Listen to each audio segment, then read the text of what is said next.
Assalamualaikum warahmatullahi wabarakatuh. Perkenalkan, nama saya Lina Mafiroh, NIM 26200029. Dalam video kali ini, saya akan menjelaskan sedikit tentang materi SMP kelas 7 dengan tema aljabar, subtema operasi bentuk aljabar. Ya, langsung saja kita masuk ke halaman menu ya.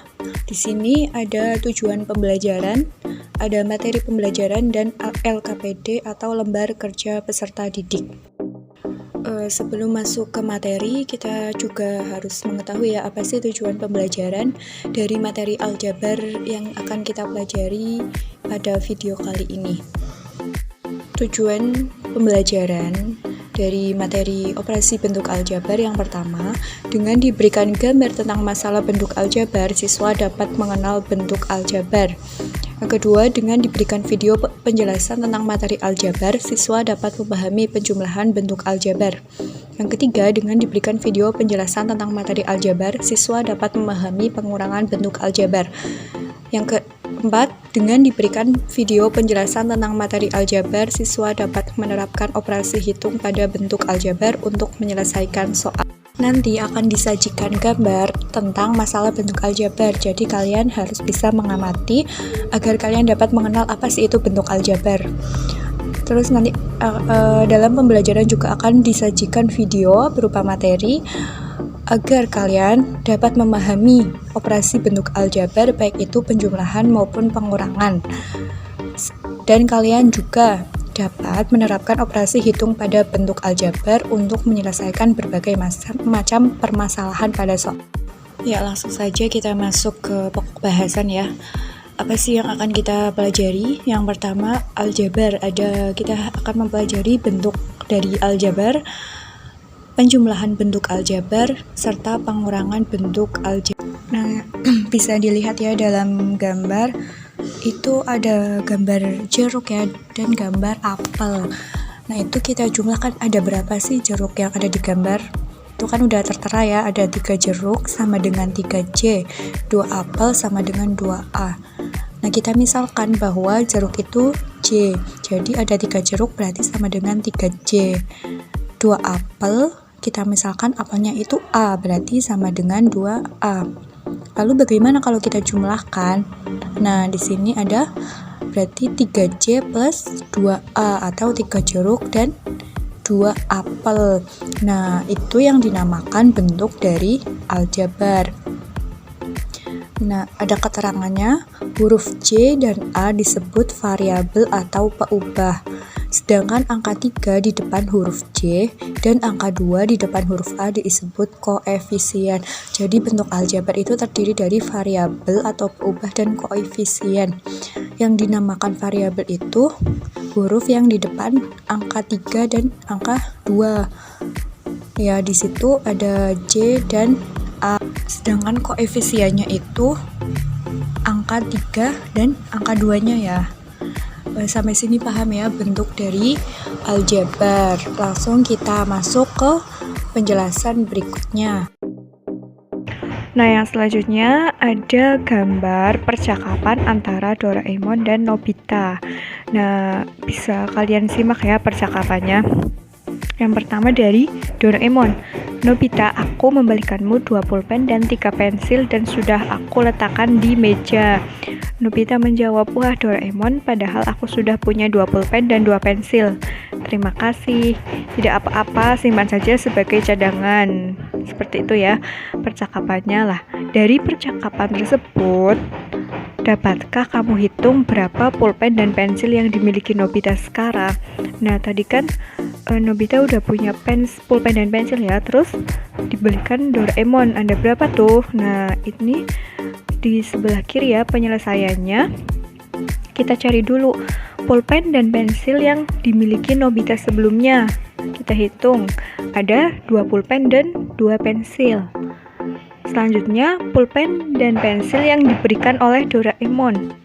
Nah, ada 2 pulpen dan 3 pensil ya. Terus selanjutnya ada jumlah pulpen dan Nobita sekarang, berarti pulpen yang Nobita miliki ditambah pulpen yang dibelikan oleh Doraemon ada berapa?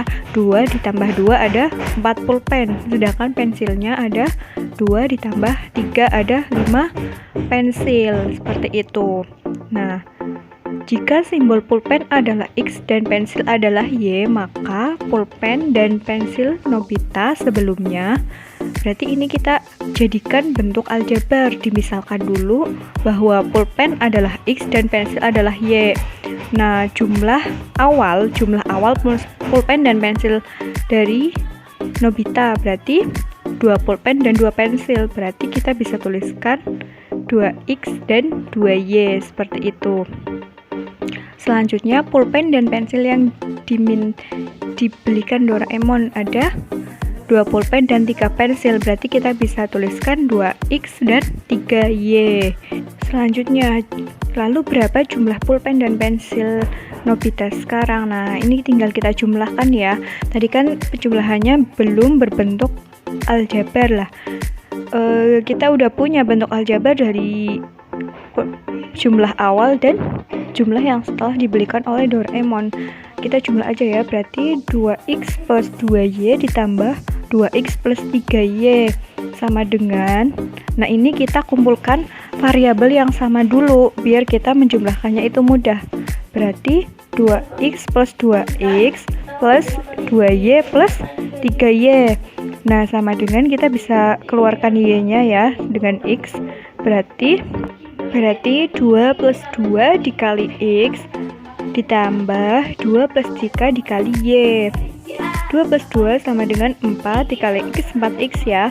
2 plus 3, 5 dikali Y, 5Y. Berarti jawabannya 4X plus 5Y. Nah, itu jumlah keseluruhan pulpen dari Nobita, seperti itu. Nah, dari ilustrasi tersebut dapat disimpulkan bahwa penjumlahan bentuk aljabar adalah penjumlahan antara dua bentuk aljabar atau lebih dengan aturan yang dapat dikurangkan hanya yang sejenis atau variabel sama. Berarti jika kita menemukan soal penyelesaiannya, itu kita harus mengumpulkan variabel yang sama dulu, baru kita jumlahkan seperti itu. Apabila variabelnya berbeda, maka itu tidak dapat dijumlahkan ya. Nah, tadi kan kita sudah membahas tentang penjumlahan, lalu bagaimana dengan pengurangan? Nah, pengurangan juga sebenarnya konsepnya sama. Nah, kita lihat ya percakapan antara Nobita dan Suneo ya. Nah, kalian bisa lihat sendiri ya, bisa dibaca sendiri mungkin. Nah, langsung saja dari percakapan tersebut, dapatkah kamu hitung berapa pulpen dan pensil yang dimiliki Nobita sekarang? Nah, kita bisa menyelesaikannya ya. Nah, pulpen dan pensil yang dimiliki Nobita sebelumnya, berarti ini berhubungan dengan yang soal sebelumnya ya. Berarti ada 4 pulpen dan 5 pensil. Nah, sedangkan pulpen dan pensil yang diminta oleh Suneo. Nah, berarti tadi setelah kalian menyimak percakapannya, berarti pensil yang diminta itu ada 1 pulpen dan 2 pensil. Nah, berapa jumlah pulpen dan pensil Nobita sekarang? Berarti dijumlahkan aja ya, 4 dikurangkan, berarti 4 dikurangi 1, 3, berarti ada 3 pulpen, 5 dikurangi 2, berarti ada 3 pensil. Nah, lalu kita ubah ke bentuk aljabarnya. Jika simbol pulpen adalah X dan pensil adalah Y, maka pulpen dan pensil Nobita sebelumnya itu ada 4X plus 5Y. Sedangkan pulpen dan pensil yang dimiliki Suneo, yang diminta ya, ada 1X plus 2Y. Nah, ini satunya bisa juga nggak usah ditulis ya, nggak apa-apa karena nilainya masih sama antara 1X dengan X, seperti itu ya. Bisa nggak usah ditulis satunya, nggak apa-apa. Terus selanjutnya jumlah pulpen dan pensil yang dimiliki Nobita sekarang, kita jumlah aja seperti tadi.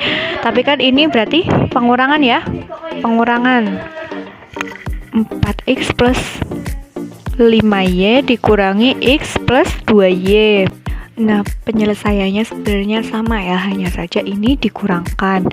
Nah, ini 4X plus 5Y dikurangi X plus 2Y. Nah, ini diberi tanda kurung ya. Hati-hati kalau pengurangan itu nanti tandanya bisa berubah karena dikali dengan min dalam kurung X plus 2Y. Nah, ini kita kalikan ya. Min kali X kan min X. Min kali plus 2Y berarti min 2Y. Lalu kita kumpulkan variabelnya menjadi 4X min X plus 5Y plus 2Y. Seperti itu. Kita keluarkan variabel X-nya. Berarti 4 min 1 plus 5 min 2Y. Berarti hasilnya 3X plus 3Y. Nah, itu hasil dalam bentuk aljabarnya. Dari ilustrasi tersebut dapat disimpulkan bahwa pengurangan bentuk aljabar adalah pengurangan antara dua bentuk aljabar atau lebih dengan aturan yang dapat dikurangkan hanya yang sejenis atau variabel sama. Nah, jadi intinya baik penjumlahan maupun pengurangan itu sebenarnya konsepnya sama. Kita mengumpulkan variabel yang sama dulu baru kita jumlahkan atau kita kurangkan, seperti itu ya. Nah, selanjutnya silakan dikerjakan ya. Ini ada latihan soal. Silakan baca percakapannya. Kemudian di situ ada petunjuk juga. Dari percakapan tersebut terlihat dua orang menyatakan buku dengan satuan yang berbeda. Ibu Nur menyatakan buku dalam bentuk kardus, sedangkan Ibu Afro menyatakan buku yang ia beli dalam bentuk satuan buku. Nyatakan dalam bentuk tabel dan dalam bentuk aljabar. Nah, penyelesaiannya sama ya. Ini ada penjumlahan. Silakan kalian bisa menyimak materi yang sebelumnya. Ini juga yang kedua ada latihan soal. Silakan bisa dikerjakan ya untuk latihan teman-teman. Terus ya seperti itu saja penjelasan dalam video kali ini. Semoga bisa bermanfaat bagi teman-teman semua. Di sini ada quotes ya. Hidup ini seperti matematika, selalu ada cara lain untuk memecahkan masalah. Nah, seperti itu saja. Semoga dapat memahamkan dan menambah pengetahuan dari teman-teman semua. Kurang lebihnya mohon maaf. Wassalamualaikum warahmatullahi wabarakatuh.